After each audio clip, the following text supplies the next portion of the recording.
प्रभु यीशु मसीह के मधुर नाम में आप सबों को जय मसीह की। सुनो कि परमेश्वर का वचन अपने विश्वास रखने वालों से क्या कहता है। फिर प्रभु यीशु मसीह ने कहा, फिर उसने रोटी लेकर धन्यवाद करके तोड़ी और उनसे ये कहते हुए उन्हें दी, ये मेरी देह है जो तुम्हारे लिए दी जाती है, मेरे स्मरण के लिए यही किया करो। इसी रीति से उसने भोजन के बाद कटोरा भी यह कहते हुए दिया, ये कटोरा मेरे उस लहू में जो तुम्हारे लिए बहाया जाता है नई वाचा।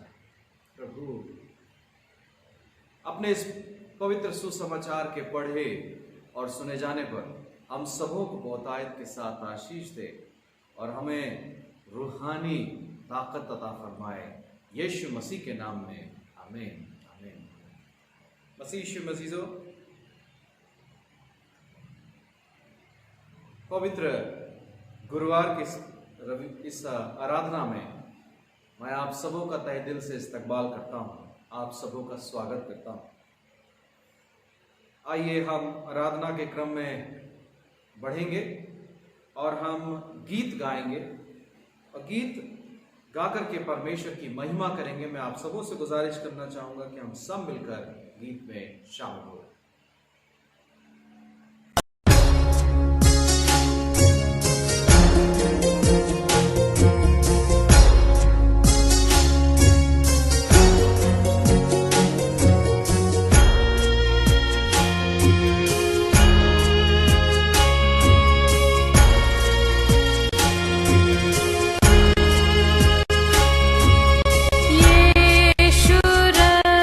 सलीब के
प्रेरितों का विश्वास वचन अंगीकार करें।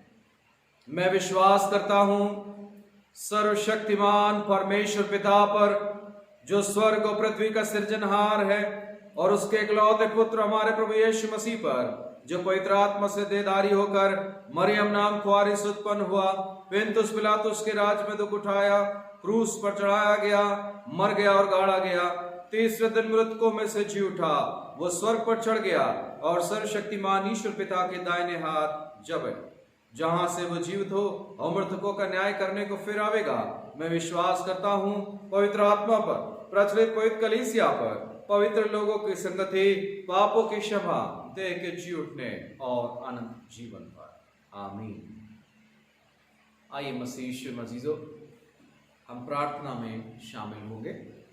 कलीसियाई प्रार्थना से पहले आइए मिलकर हम प्रार्थना का कोरस गाएंगे।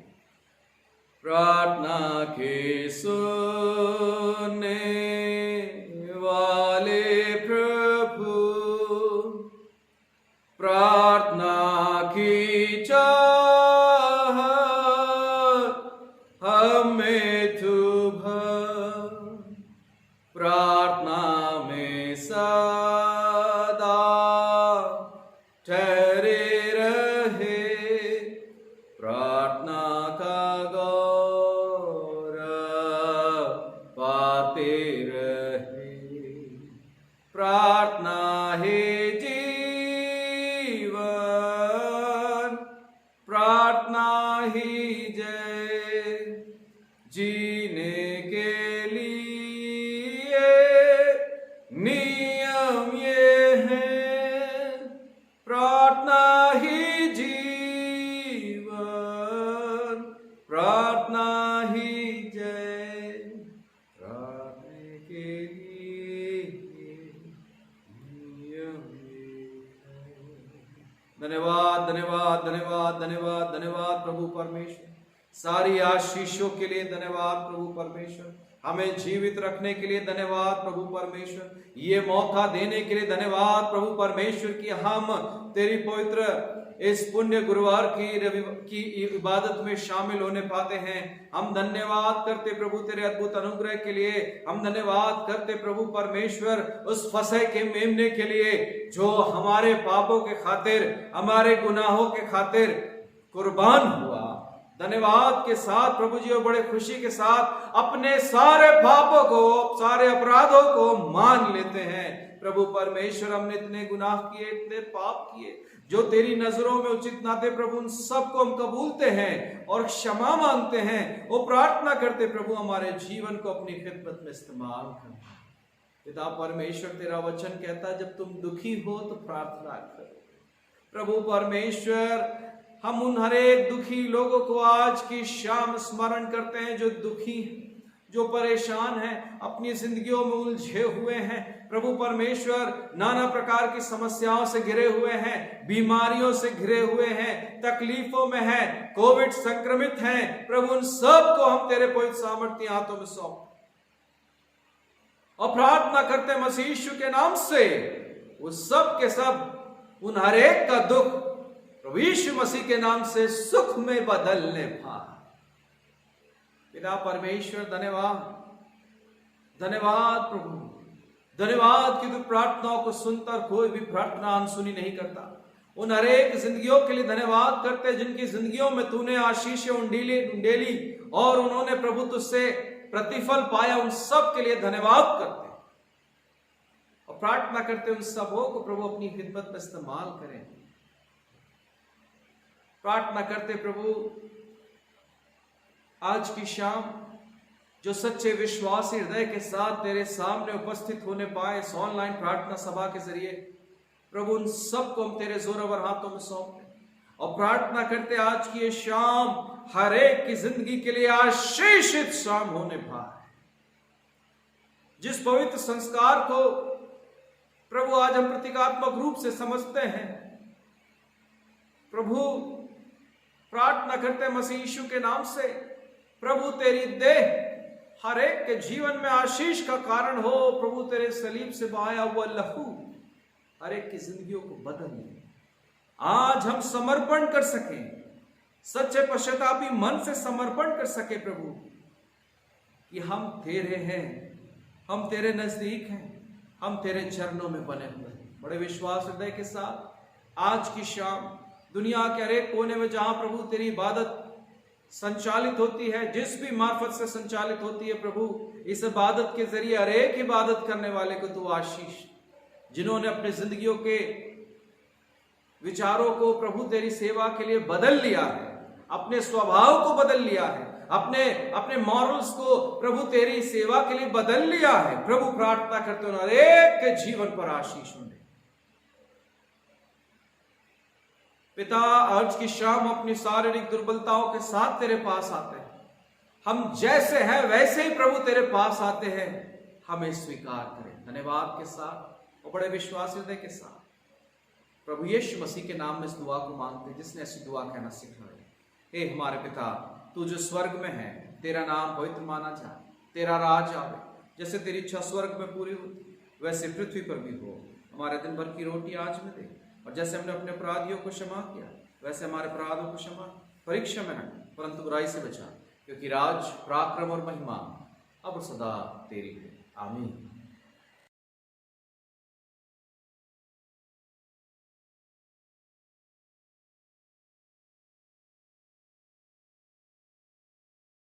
प्रभु यीशु मसीह के मधुर नाम में आप सबों को जय मसीह की। फसह का मेमना, ये वो विषय है मसीह यीशु में अजीजों, जब प्रभु दुख भोग सप्ताह के बिल्कुल अंतिम पड़ाव में हैं और अपने शिष्यों के साथ वो आखिरी भोज करते हैं। आज हम सब प्रतीकात्मक रूप से आज ऑनलाइन हम इकट्ठा होते हैं, उसकी इबादत के लिए हम एक साथ ऑनलाइन में शामिल होने पाए हैं। एक साथ एक परिवार होकर प्रभु भोज के इन प्रतीकात्मक रूपों का हम अध्ययन करेंगे और इस प्रतीकात्मक रूप में ही शामिल होने पाएंगे। पूरी दुनिया के लोग आज प्रभु भोज संस्कार को अध्ययन करते हैं। लोग मानते हैं उसमें कितनी गहराई है, उसको समझने की कोशिश करते हैं, क्योंकि प्रभु भोज एक ऐसा संस्कार है मसीह यीशु मसीह जिसे खुदावंद यीशु मसीह ने स्वयं स्थापित किया। मत्ती की इंजील उसके 26वें अध्याय की 26वीं आयत से लेकर 29वीं आयत में इस घटना का वर्णन है। और इसके पहले कि इस अंतिम बोझ को हम समझें, मैं इस कलाम को आपके साथ पढ़ना चाहूंगा। आप भी मेरे साथ निकाल लें। मत्ती रचित सुसमाचार उसका 26वां अध्याय 26वीं आयत से लेकर 30वीं आयत तक हम पढ़ेंगे। जब वो खा रहे थे तो यीशु ने रोटी ली और आशीष मांगकर तोड़ी और चेलों को देकर कहा, लो खाओ, ये मेरी देह है। फिर उसने कटोरा लेकर धन्यवाद किया और उन्हें देकर कहा, तुम सब इसमें से पियो, क्योंकि यह वाचा का मेरा लहू है जो बहुतों के लिए पापों की क्षमा के निमित्त बहाया जाता है। मैं तुमसे कहता हूं कि दाख का यह रस उस दिन तक कभी ना पीऊंगा जब तक तुम्हारे साथ अपने पिता के राज्य में ना पीऊं। फिर वे भजन गाकर जैतून पहाड़ पर गए। ये परमेश्वर का, प्रभु यीशु मसीह का सुसमाचार है। मसीह यीशु में अजीजों, मत्ती, मरकुस, लूका और यूहन्ना, इन चारों सुसमाचारों का जब हम अध्ययन करेंगे, आपको चारों सुसमाचार में यह वाकया मिलेगा। और जब हम इसको बारीकी से अध्ययन करेंगे तो हम इसके क्रम को समझने पाएंगे, जिसके बारे में हम आगे चर्चा करेंगे। प्रभु ने एक ही बार प्रभु भोज संस्कार को अपने शिष्यों के साथ किया और शाम के वक्त और स्थान जो जहां पर प्रभु भोज विधि की गई वो थी गत्समनी का बगीचा। ये लास्ट सफर भी कहा जाता है क्योंकि यीशु उन 30 चांदी के सिक्कों में बेच दिया गया था। यहूदा इस्करियोती जो प्रभु का ही चेला है, उसने यीशु मसीह का सौदा 30 चांदी के सिक्कों में किया था। मानो ऐसा कि वो कुर्बानी का मेमना हो जिसको खुदा के हुजूर में कुर्बान होना है। सारे यहूदिया के लिए, कलाम के अध्ययन से पता चलता है कि सारे यहूदिया के लिए फसह का बड़ा त्योहार सामने खड़ा था। इसलिए हम इसको विषय को देखते हैं, फसह का मेमना। मसीह यीशु में अजीजो, यहूदी याद करते थे कि जब भी इजराइलियों के इतिहास में परमेश्वर यहोवा कैसे उनको तकलीफ, इजराइलियों को तकलीफें आती थी और परमेश्वर यहोवा उनको बचाता था। कैसे यहोवा परमेश्वर जो लिविंग गॉड याहवे है, मिस्र में और सामर्थी स्वर्गदूतों को भेजकर उनके परिवारों को, उनके घर की रक्षा किया, जबकि एंजल ऑफ डेथ वहां पर घूम रहा था और उस एंजल ऑफ डेथ ने न जाने से कितने पहलूटियों को, पहलौठे जन्मे बच्चों को मार दिया था, परंतु परमेश्वर के लोगों के परिवारों में कुछ भी नहीं हुआ था, क्योंकि उनके दरवाजे और उनके अलंगों में निर्दोष मेमने का लहू लगाया गया था, जो पहचान थी कि ये परमेश्वर के लोग हैं। उत्पत्ति की पुस्तक में वो 10 विपत्तियों का वर्णन आपको याद होगा, मैं ब्रीफ करना चाहूंगा कि जो विपत्तियां मिस्र के ऊपर में आई थी, पानी का लहू में तब्दील हो जाना, मेंढकों का बढ़ जाना, जूं, मक्खियां, जानवरों की बीमारी, फोड़े फपोले निकलना, ओले की बारिश, टिड्डियां निकलना, 3 दिन का अंधियारा हो जाना और मिस्र के सभी पहलौठे जन्मे बच्चों को मार दिया। 10 विपत्तियां इस मिस्रियों के ऊपर में पड़ी।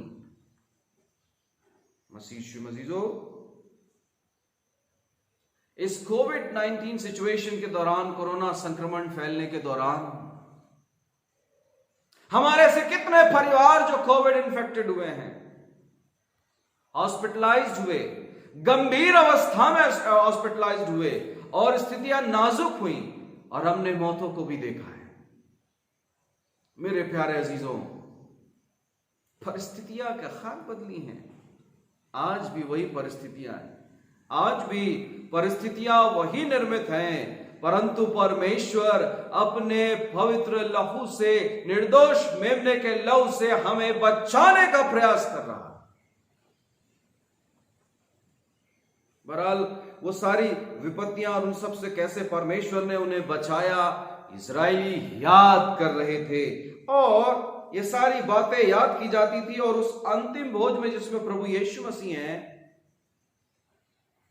जब शाम को यीशु अपने चेलों के साथ गसमनी बाग में था, खुदा की तारीफ में उन सब बातों को वो याद करते थे कि कैसे खुदा ने बड़े बड़े काम किए। खुदा की वो तारीफ कर रहे थे, वो भजन गा रहे थे, परमेश्वर की महिमा कर रहे थे, वचन शेयर कर रहे थे और परमेश्वर ने उस दौरान ये परफॉर्म किया। प्रभु वो संस्कार कैसे संपन्न हुआ था और इसके पुख्ता काम को समझने के लिए हम कलाम के इन गंभीरता को पढ़ेंगे। मैं उसके क्रम को आपके साथ शेयर करना चाहता हूं कि कैसे प्रभु भोज, प्रभु यीशु मसीह ने, उस फसह के मेमने ने स्वयं इस भोज को निर्धारित किया और तय किया और अपने शिष्यों के साथ शेयर किया। आइए जानें। चेले मेज पर इकट्ठा थे। लूका की इंजील उसके 22वें लूका की इंजील उसके 22वें अध्याय की 24वीं आयत से 30वीं आयत को जब आप पढ़ेंगे तो पाएंगे, सबसे पहली बात, चेले मेज पर इकट्ठा हुए, परंतु जब वो चेले मेज पर इकट्ठा थे तब उनका इकट्ठा होना धूमिल हो गया, उनकी उस संगति में विवाद हो गया कि उन चेलों में सबसे बड़ा चेला कौन है। पहली बात। दूसरी बात, एक पटकार के रूप में प्रभु यीशु मसीह ने उसी दौरान अपने शिष्यों के पैर धोए। यूहन्ना अध्याय 13 आयत 1 से 20 को बहुत ही सटीक रूप से हमको यूहन्ना अध्याय 13 आयत 1 से 20 में हमको मिलता है कि कैसे प्रभु ने अपने शिष्यों के पांवों को धोया। तो वो जो धूमिल अवस्था थी, वो धूमिल अवस्था इसी पटकार के साथ थोड़ी देर के लिए शांत होती है। तीसरी बात, यीशु एक घोषणा करता है कि उनमें से एक यीशु के साथ विश्वासघात करेगा। इस कलाम को, इस बात को आप मत्ती की इंजील उसके 26वें अध्याय की 21वीं आयत से 25वीं आयत में देख सकते हैं। एक घोषणा है कि उनमें से कोई एक चेला यीशु मसीह को पकड़वाएगा। चौथी बात, अब जब वो घटना हुई तो उसके बाद वे उत्तेजित हो गए कि कौन यीशु को धोखा दे रहा है। हमारे बीच में, उन 12 चेलों के बीच में कौन ऐसा है जो यीशु मसीह को धोखा दे रहा है। प्रभु, क्या वो मैं हूं? ये सवाल वहां पर हो रहा है मत्ती 26, 21 से 23 में। बड़ी अद्भुत बात है अजीजों, बहुत ध्यान से इन क्रमों को समझें। अगली 5वीं बात, यीशु कहता है विश्वासघाती उसके साथ भोजन कर रहा है। ये सारी घटनाएं वहां हो रही, हम 5वीं बात कर रहे हैं। यीशु कहता है कि विश्वासघाती उसके साथ भोजन कर रहा है। मरकुस 14वां अध्याय की 18वीं आयत में। फिर 6वीं बात, पतरस यूहन्ना की ओर इशारा करता है कि तू पूछ कौन है जो यीशु के साथ विश्वासघात कर रहा है। यूहन्ना अध्याय 13 आयत 24 में। यूहन्ना अध्याय 13 आयत 24 में। 7वीं बात, यीशु संकेत देता है कि जिसने मेरे साथ थाली में हाथ डाला वही है। मत्ती 26 और 23। मत्ती 26 और 23। 7वीं बात। 8वीं बात, यहूदा इस्करियोती सबको अचंभे में डाल देता है और बेवजह बाहर निकल जाता है। यूहन्ना 13वां अध्याय 26वीं आयत से 30वीं आयत में। 9वीं बात, यूहन्ना ने यीशु ने रोटी ली और धन्यवाद देकर तोड़ी और परमेश्वर को धन्यवाद दिया और रोटी तोड़ा और उन्हें आपस में बांट दिया। लूका 22:19। उसके बाद यीशु ने प्याला लिया, उसके लिए परमेश्वर को धन्यवाद किया और उनको दिया। लूका 22:20। और आखिरी बात, वे गीत गाकर निकले और गतसमनी बाग की ओर गए। मत्ती 26, जिस कलाम को थोड़ी देर पहले हमने पढ़ा। मत्ती 26 और उसकी 26वीं आयत से 30वीं आयत में। फिर वे भजन गाकर जैतून पहाड़ पर गए। मसीहो, ये वो क्रम है जिस क्रम के दौर के एक के बाद एक दौर से जो है प्रभु भोज विधि प्रभु यीशु मसीह ने संपन्न की। हम वहां पर एक इबादत को भी देखते हैं, बड़ी अद्भुत इबादत को देखते हैं। खुदा की परस्तिश वहां हो रही थी, खुदा की तारीफ हो रही थी। और ये मानो फसह का मेमना अपने आप को कैसे तुड़वाया जाएगा, कैसे कुर्बान होगा, कैसे उसका लहू बहेगा, वो प्रतीकात्मक रूप से अपने शिष्यों को कह रहा है, बता रहा है। मसीहो, हम इस बात को भी जान लें, प्रभु भोज हमारे लिए क्या मायने रखता है। प्रभु भोज हमारे लिए क्या मायने रखता है। दरअसल हम प्रभु यीशु मसीह को उद्धारकर्ता और मुक्तिदाता मानते हैं। यह हमारा ईमान है। पहला कुरिन्थियों उसके 11वें अध्याय की 24वीं आयत को जब हम पढ़ेंगे तो पाएंगे हम उसके दोबारा आने की बाट जोहते हैं। दूसरी बात, पहला कुरिन्थियों 11वां अध्याय 26वीं आयत, जी हां, प्रभु की मृत्यु को हम याद करते हैं कि उसकी बड़ी कुर्बानी को याद करते हैं जो मानव जाति के लिए है, ताकि जो कोई, जी मानव जाति के लिए, ताकि जो कोई उस पर विश्वास करे वो नाश ना हो परंतु अनंत जीवन पाए। मसीह अजीजों, प्रभु बोझ हमारे लिए मायने रखता। अजीजों, हमें कोई लियाकत नहीं है, हमें कोई योग्यता नहीं है कि हम इस पवित्र संस्कार में शामिल भी हो सके। हमारे इतने पाप, इतनी गलतियां, इतने गुनाह हमारे जिंदगी में हैं कि हम उसके काबिल हैं ही नहीं। हम में अभिमान है, हम में घमंड है, हम में आलोचना की शक्ति है, हम में एक और बड़ी कमी है कि हम अपना काम बनाने के लिए दूसरे की बुराई करने में पीछे नहीं हटते। हमारा लेखा जोखा तो हम देंगे ही अजीजों, कोई दूसरा और थोड़ी ना देगा। हमारा हिसाब जिस वक्त किताबें खुलेंगी जवाब तो हमें ही देना है। हमारे बिहाफ पर कोई दूसरा थोड़ी ना जवाब देगा। मसीह यीशु अजीजों, ये प्रभु बोझ हमारी जिंदगी में बहुत ज्यादा अहम स्थान रखता है, क्योंकि हमने यीशु मसीह के नाम से बपतिस्मा लिया, यीशु मसीह पर हमारा भरोसा है। और इन पैशन वीक के दौरान, अंतिम चरण में, दुख भोग सप्ताह के दिन जब हम फसह के मेमने को समझ रहे हैं, उसके कामों को सीख रहे हैं कि कैसे उसने वो परफॉर्म किया, कैसे कम्युनियन परफॉर्म किया। मसीह यीशु अजीजों, काश कि वो दिन आए कि हम कम इन यूनियन हो, हम एक मन एक चित होकर प्रभु के साथ यूनिटी में बन जाएं, उसके साथ हमारा यूनियन हो। मसीह यीशु में अजीजों, जब हम में नकारात्मकताओं से भरी हुई क्वालिटी विशेष है, तो हम कैसे प्रभु की पवित्र आत्मा की सामर्थ्य को जानने पाएंगे? कैसे प्रभु बोझ के उन शक्ति को, उसकी उस सामर्थ्य को पहचानने पाएंगे? कैसे हम फंसे के मेमने को जानने पाएंगे? मसीह यीशु में अजीजों, मानो 29 चांदी के सिक्कों में वो मेमना बेच दिया गया था। वो निर्दोष मेमना बेच दिया गया था, जिसके लहू के बहाए जाने के द्वारा मेरे और आपके पापों का उद्धार होता। मसीह यीशु अजीजों,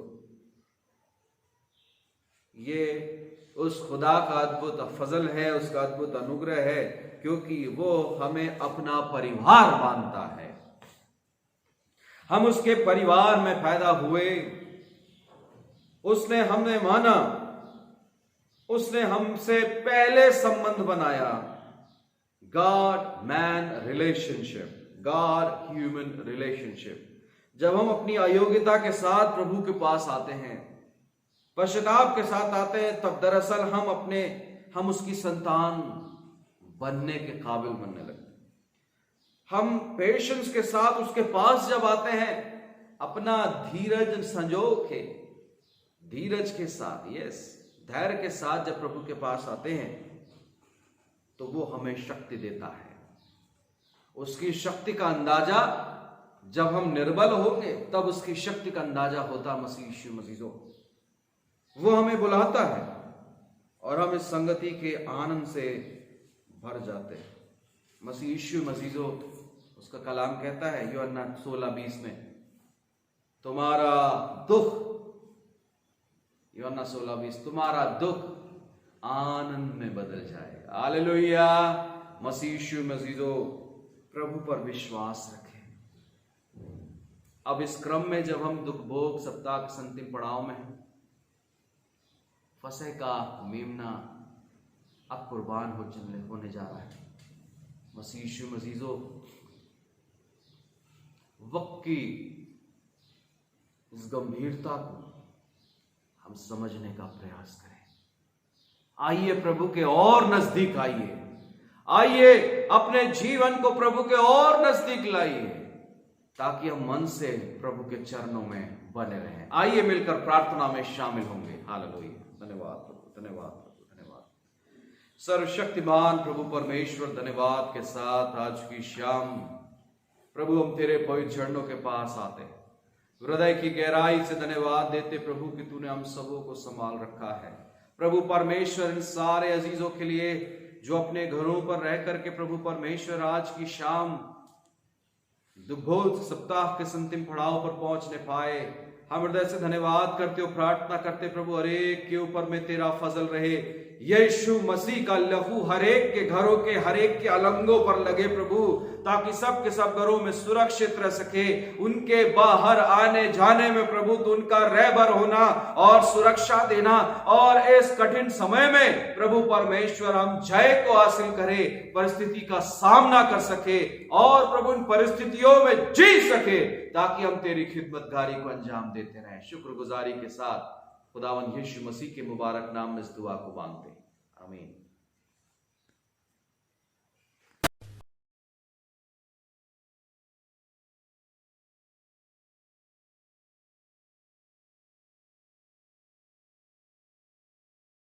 यीशु मसीह के मधुर नाम में पुनः आप सबों को जय मसीह की।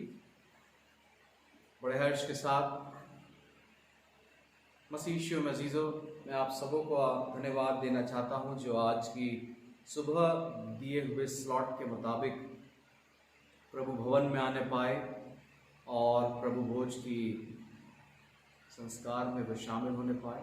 जैसा हमने आप सबों तक मैसेज किया था कि टाइम स्लॉट के अनुसार आप सभी चर्च में आकर के प्रभु भोज ले सकते हैं, नियमों का पालन करते हुए प्रभु चरणों में नतमस्तक हो सकते हैं। सो आप सबों के लिए मैं हृदय से धन्यवाद प्रस्तुत करता हूँ। मसीह यीशु मसीह, जैसे कि हम लगातार कहते आ रहे हैं कि आप अपने भेंटों को, धन्यवादी भेंटों को, थैंक्स गिविंग को, ऑफरिंग्स को प्रभु चरणों में सीधे ऑनलाइन चर्च अकाउंट में ट्रांसफ़र कर सकते हैं। और ऑनलाइन ट्रांसफ़र के बाद कृपया मुझे या चर्च ट्रेजरार को सूचित करना ना भूलें। आप सबों के धैर्य के लिए और सहयोग के लिए मैं हृदय से धन्यवाद करता हूं, और प्रार्थना है, आप सबों से निवेदन है कि आगामी सभी आराधनाओं में ऑनलाइन जो जारी है उसमें आप शामिल हुए, और हमारा प्रयास है कि जो कुछ भी अपडेट्स आते हैं हम उन्हें आप तक ज़रूर से पहुंचाएंगे।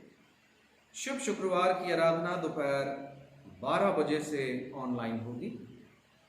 ईस्टर पर्व की आराधना सुबह 9:30 बजे से होगी, जिसमें हमारे मध्य प्रदेश रीजनल कॉन्फ्रेंस के executive secretary reverend Manish Gideon ji प्रभु के वचन को शेयर करेंगे। हम परमेश्वर का धन्यवाद करते हैं, उन्होंने हमारे आग्रह को स्वीकार किया। प्रभु उन्हें और उनके परिवार को बहुतायत के साथ आशीष दे। ईस्टर हेतु विशेष गीत कृपया कर शनिवार दोपहर तक मुझे प्रेषित करें, एवं गुड फ्राइडे के लिए आज भी आपके पास अवसर है। आज शाम को भी आप मुझे, अगर आपने तैयार कर लिया है तो विशेष गीत को मुझ तक प्रेषित कर सकते हैं। आने वाले समय के सभी प्रार्थना सभाएं ऑनलाइन जारी रहेंगी। मसीह यीशु मसीह, अब तक आपके सभी सहयोग के लिए मैं हृदय से धन्यवाद देता हूं। पैशन वीक में सभी स्पीकर्स का, जिन्होंने परमेश्वर के वचन को हमारे साथ शेयर किया, उन सबों का मैं हृदय से धन्यवाद देता हूं। प्रभु आप सबों पर अपनी कृपा बनाए रखे, और प्रभु में ऐसे ही हम सब मिलकर आगे बढ़ते जाए। आइए मसीह यीशु मसीह, हम अंतिम प्रार्थना में शामिल होंगे। बेनेडिक्शन के साथ ही हम आज की इस प्रार्थना सभा को समाप्त करें। प्रार्थना करें। सर्वशक्तिमान प्रभु परमेश्वर, विश्वासी और धन्यवादी हृदय के साथ आज की शाम हम तेरे पवित्र चरणों के पास आते हैं, हृदय से धन्यवाद देते प्रभु तेरे बड़े अनुग्रह के लिए। धन्यवाद देते प्रभु कि तूने हम सबों के लिए अपनी कुर्बानी दी, और आज हमें इस काबिल बनाया कि हम तेरे वचनों को समझ सकें। प्रभु परमेश्वर, प्रार्थना करते हैं आज के दिन जिन्होंने अपने मन को बदल लिया है, प्रभु उन्हें ढाढ़स दें, उन्हें हिम्मत दें, ताकि वो अपने जीवन को वैसे ही बनाए जैसा उन्होंने सोचा। प्रभु प्रार्थना करते आज के शाम जिन जनों ने प्रभु तेरी ओर निहारा, प्रभु उन सबको अपने नजदीक बनाए रखें। हम धन्यवाद करते प्रभु स्मरण करते बीते उन सभी प्रार्थना सभाओं के लिए, जबकि प्रभु तूने हर एक की मदद की। प्रभु जब हम इस उपवास काल के समय में बिल्कुल आखिरी चरण में हैं, प्रभु जी हम प्रार्थना करते हैं तेरे सलीबी यात्रा को हम प्रभु समझ सकें, तेरी कुर्बानी को हम समझ सकें, और प्रभु परमेश्वर हमारे जीवन में तेरी कृपा बनी रहे, ताकि हम जैसा तू चाहता है वैसे बने रहे, हमेशा तेरे चरणों में बने रहे। धन्यवादी हृदय के साथ प्रभु यीशु मसीह के नाम में दुआ को मांगते सुने और दया से ग्रहण करें, आमीन। और अब उद्धारकर्ता प्रभु यीशु ख्रीस्त का अद्भुत अनुग्रह, परमेश्वर पिता का अद्भुत प्रेम और पवित्र आत्मा की सहभागिता और संगति ऑनलाइन सभा में शामिल हुए तमाम दिल अजीजों के साथ, तेरी मुबारक प्रिय कलीसिया के साथ, जगत के हर एक विश्वासियों के साथ प्रभु यीशु मसीह के द्वितीय आगमन तक बनी रहे, आमीन आमीन।